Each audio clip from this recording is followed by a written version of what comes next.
Le corps quantique fait référence au concept selon lequel nous sommes tous connectés au champ quantique, qui est la base fondamentale de toute existence. Ce champ quantique pénètre l'espace et le temps, et il est à la fois à l'extérieur et à l'intérieur de nous. Il est utilisé dans nos technologies modernes, telles que les ordinateurs quantiques.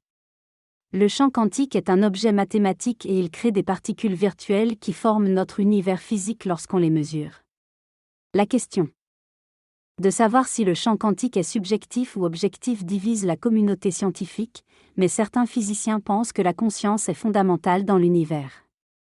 Cela remet en question l'interprétation matérialiste de la mécanique quantique. Certains physiciens soutiennent maintenant que le champ quantique est subjectif et que chaque expérience, perception et pensée provient de ce champ quantique intemporel et immortel. Dans ce livre, l'auteur explore le concept du corps quantique et comment il est influencé par la physique quantique. Il souligne que notre corps est en réalité une projection limitée de ce qu'il est réellement, en raison de nos capacités perceptuelles limitées en tant qu'être humain. Notre corps quantique est en grande partie un vide, rempli de quelques points dispersés représentant les manifestations d'un champ informe et infini.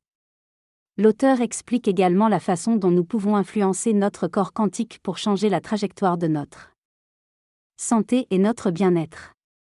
Cela peut être réalisé par la pratique de la méditation, qui permet de calmer l'esprit et de se connecter à la conscience pure. En se connectant au champ quantique, qui est au-delà du temps et de l'espace, il est possible de ralentir l'expérience du temps et de réduire les effets du vieillissement. L'auteur souligne l'importance de prendre le temps pour la méditation et de ralentir notre perception du temps. Il explique que si nous avons constamment l'idée que nous n'avons pas le temps, cela accélère notre horloge biologique, entraînant des effets néfastes sur notre santé. Il mentionne également l'importance de la variabilité du rythme cardiaque comme indicateur de santé et de bien-être. Dans l'ensemble, le livre propose une perspective fascinante sur le corps quantique et son potentiel pour transformer notre santé et notre bien-être en utilisant les principes de la physique quantique.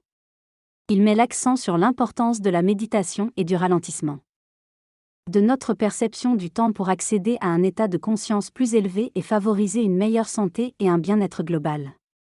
Le quantum field, selon l'auteur, est immortel, intemporel et sans forme. Il n'a pas de limite et est donc infini.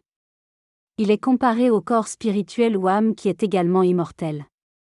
La tradition spirituelle enseigne que l'expérience de l'âme est éternelle, même si le corps physique meurt. Le corps physique est considéré comme une fluctuation du corps quantique. Il y a un problème de conscience que la science ne peut pas expliquer. Les expériences sensorielles telles que les couleurs, les sons et les odeurs ne peuvent pas être expliquées uniquement par les atomes et les électrochimies du cerveau. Cela suggère que l'expérience se produit en dehors de l'espace-temps. L'auteur fait référence à un champ Kalia qui est responsable de ces expériences sensorielles. Ce champ est complémentaire au champ quantique. L'auteur décrit l'espace physique, l'espace mental et l'espace infini comme les trois corps réels d'une personne. Ces idées soulignent l'importance de comprendre le corps quantique en termes de notre expérience de vie et de notre bien-être. Sur mon écran d'ordinateur, en réalité, pour véritablement influencer le vieillissement et les maladies, il faut maîtriser ces trois domaines. Les champs physiques et mentaux sont les premiers à maîtriser. Dans les modalités occidentales, on a principalement examiné le système nerveux autonome. Pendant la période de la Covid, nos recherches se sont focalisées sur les personnes qui tombaient malades ou qui mouraient. Les analyses ont montré que la plupart de ces personnes souffraient de tempêtes inflammatoires et d'une prédominance sympathique. Jusqu'à récemment, le système nerveux parasympathique n'était pas pris en compte. Dans les traditions yogiques, on utilise d'autres termes, comme Ida, Pingala, Brahman, etc. Par exemple, le nerf vague, le plus long de notre corps, est considéré comme un nerf de guérison dans ces traditions. Il est responsable de plusieurs fonctions, comme les mouvements oculaires, les expressions faciales, le ton de la voix, la respiration, la variabilité de la fréquence cardiaque, etc. Stimuler le nerf vague est une réponse de guérison, et cela peut se faire grâce à des exercices oculaires, des exercices faciaux, le chant, la respiration profonde, la méditation, le yoga, et une alimentation basée sur des aliments végétaux diversifiés. Toutes les techniques de guérison en yoga et Ayurveda stimulent le système parasympathique. En plus de cela, il y a d'autres techniques comme l'intelligence émotionnelle, l'intelligence sociale, les techniques de respiration, la coordination corps-esprit, la conscience focalisée et la transcendance. En intégrant toutes ces techniques, on provoque la réponse de guérison. Maintenant, passons à la question de la rupture entre le monde physique et le monde quantique. Au niveau quantique, des maladies comme Alzheimer, le diabète de type 2, le cancer et les maladies cardiaques n'existent pas. En utilisant le corps quantique, on peut améliorer notre bien-être mental et physique, notre fonctionnement cellulaire, la fonction de nos organes, renforcer notre système immunitaire, notre résilience mentale, et ainsi prolonger notre vie et notre santé. Il est difficile de faire le lien entre ces deux systèmes de pensée, mais c'est un défi que j'ai essayé de relever toute ma vie. Actuellement, nous savons que moins de 5S maladies sont causées par ce que nous appelons des gènes à pénétrance complète, ce qui signifie que si vous avez, par exemple, le gène BRCA, cela garantit que la personne développera un cancer du sein ou un cancer de la reproduction. Heureusement, nous savons que la modification génétique est à portée de main, grâce à des techniques telles que CRISPR. Récemment, j'ai rencontré un jeune homme de 27 ans qui souffre de progérie, une maladie qui le fait paraître âgé de 90 ans malgré son jeune âge. Il a consacré sa vie à l'étude de cette maladie et a réussi à mettre au point un processus de modification génétique pour la progérie. Cela montre que la modification génétique peut devenir une option pour traiter les maladies. En fait, pour certaines maladies telles que la drépanocytose, la modification génétique est déjà approuvée. Donc, en principe, les maladies pourraient devenir optionnelles grâce à cette technologie. Nous savons également que sur les 2 millions de gènes que nous possédons, seuls 25 000 sont des gènes humains, le reste étant des gènes microbiens. Des études ont montré que la méditation peut modifier l'activité des gènes responsables de l'autorégulation et de l'homéostasie, ce qui montre que l'activité de nos gènes peut être améliorée grâce à la méditation. De plus, nous pouvons également modifier notre population génétique en changeant notre alimentation. En effet, 95% des maladies sont influencées par des facteurs épigénétiques tels que l'inflammation, le stress et l'alimentation. Donc en agissant sur ces facteurs, nous pouvons influencer notre génétique. Selon la médecine ayurvédique, nos gènes sont les gènes de nos ancêtres et portent leur karma. Ils soutiennent que nous pouvons nous débarrasser de 95% des maladies grâce à différentes techniques mentionnées dans le livre. Les 5% restants, considérés comme le karma de nos ancêtres, peuvent également être modulés grâce à des techniques de purification émotionnelle, physique et spirituelle. Il existe même une technique appelée Kaya Kalba, où l'on se retire dans une pièce sombre pendant environ 1 an, se soumettant à un détox physique, émotionnel et spirituel, suivant un régime spécial. À la fin de cette période, il est dit que les personnes ont de nouveaux cheveux, de nouvelles dents et que leur âge a été rajeuni de plus de la moitié. Bien que cela puisse sembler bizarre dans le cadre occidental, il existe de nombreux cas documentés, notamment dans les régions himalayennes, où des personnes âgées de plus de 100 ans sont en excellente santé. Il y a donc plusieurs éléments en dehors du cadre occidental qui sont souvent négligés mais qui peuvent avoir un impact significatif sur notre santé. Dans cette discussion, les scientifiques débattent du concept de métabolisme quantique et de ses liens avec la santé métabolique et le processus de vieillissement. L'auteur explique que l'information est métabolisée au niveau quantique et que cela affecte le fonctionnement du métabolisme, y compris les processus cellulaires tels que la respiration cellulaire et la production d'énergie. Il souligne également que l'interception, c'est-à-dire la prise de conscience interne, peut permettre de réguler et d'influencer de manière volontaire les fonctions corporelles, y compris l'activité des organes.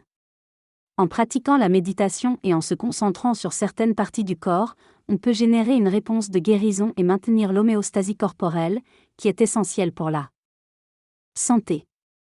Cela peut également avoir un impact sur la longévité et le processus de vieillissement, en permettant de maintenir les paramètres corporels dans des plages optimales et de prévenir les dysfonctionnements liés à l'âge. Dans l'ensemble, l'auteur propose une vision holistique du métabolisme et de la santé, où les principes quantiques et la prise de conscience interne jouent un rôle clé. Il existe plusieurs façons de modifier le processus de vieillissement selon Deepak Chopra.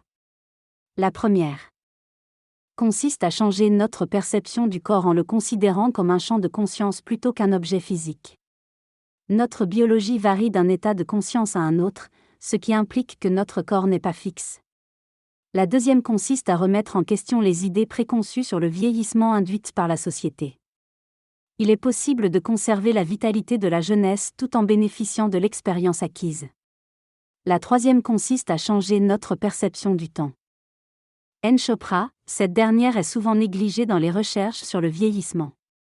Ensuite, il mentionne des moyens spécifiques pour aborder le vieillissement de manière holistique, notamment en accordant une importance au repos profond par le biais du sommeil et de la méditation, en favorisant la coordination entre le corps et l'esprit par des pratiques telles que le yoga et les arts martiaux, en développant des compétences émotionnelles telles que la résilience émotionnelle, l'empathie et la compassion, en éliminant les toxines émotionnelles et relationnelles, et en équilibrant les rythmes biologiques tels que les rythmes circadiens, saisonniers, lunaires et gravitationnels.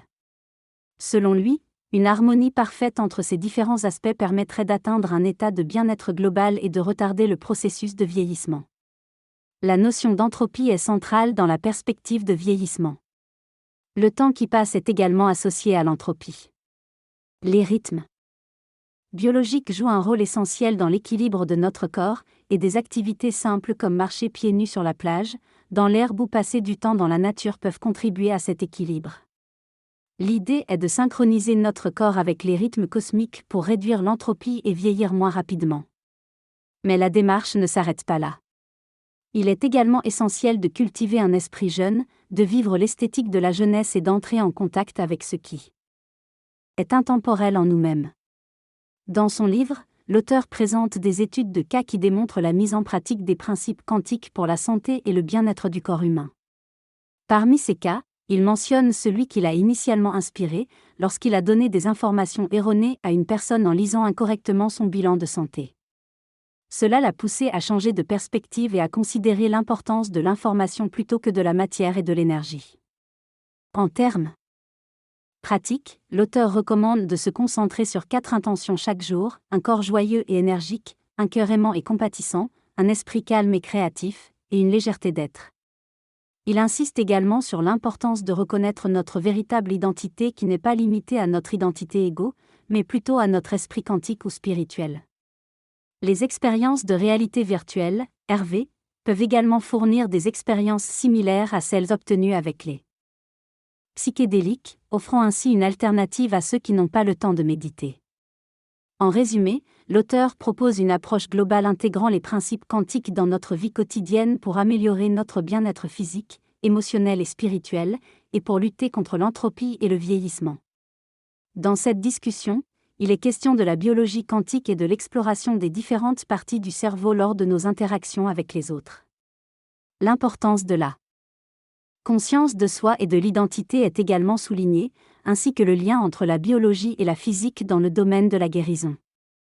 L'auteur mentionne que chaque cellule de notre corps possède un champ bioélectromagnétique et que nous pouvons influencer ce champ en étant conscients de notre cœur, ce qui peut avoir des effets bénéfiques sur notre santé mentale et physique. Enfin, il est souligné que l'objectif devrait être de vivre un long health-span, c'est-à-dire une longue vie en bonne santé, et de trouver des moyens de se connecter à soi-même et de guérir individuellement, afin d'avoir un impact positif sur la société dans son ensemble.